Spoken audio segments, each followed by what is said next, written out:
recebo aqui no stand da Unisc TV, no Viva Unisc, a professora Luciana, que é de Lajeado, veio trazendo aqui os alunos do terceiro ano noturno da escola Érico Veríssimo lá de Lajeado. Seja bem-vinda, Luciana. Me diz uma coisa, qual é que é a tua impressão inicial do Viva Unisc? Já pôde dar uma passeada, conferir os stands aí, o que tu tá achando?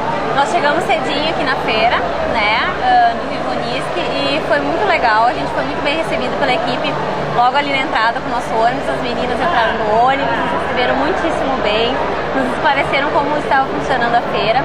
E nós fomos muito bem recebidos em todos os cursos que eu cheguei até agora, né, na matemática, na química, na física, que é a minha área de atuação, assim, minha afinidade maior, eu fui muito bem recebida.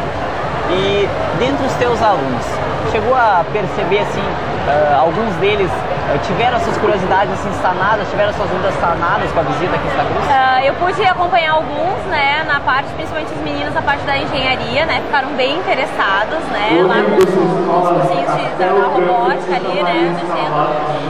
Agora há pouco eu e uma das minhas alunas fomos até a oficina da química, né, porque ela também se interessa pela área. Enfim, esses assim que eu pude acompanhar, porque também, né, a gente vai se distanciando, esses que eu pude acompanhar, eles estão gostando bastante da feira.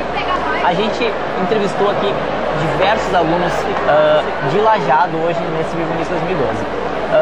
Isso percebe assim que é um movimento das escolas, principalmente do Vale do Taquari, de fazer um tour pelas principais universidades justamente para dar a oportunidade dos alunos que eles tenham assim um conhecimento geral, é mais ou menos por aí, né?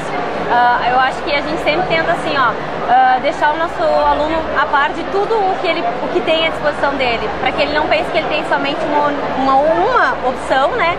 E que se ele não conseguir, ele vai ter que ficar esperando até o próximo ano, até o próximo vestibular. Não, tem muitas instituições muito boas, perto, mais longe, às vezes, dependendo, né, do curso que eles querem, e que oferecem cursos maravilhosos. Então, que eles estejam por dentro disso, que possam fazer uma escolha dentro das possibilidades, né? Professora Luciana, muito obrigado pela sua presença. Espero que o Viva Unisc tenha sido útil para os seus alunos. Muito bom, para mim também. Para a senhora também, decisivo para alguns deles. E um bom retorno a Lajeado. Muito obrigada.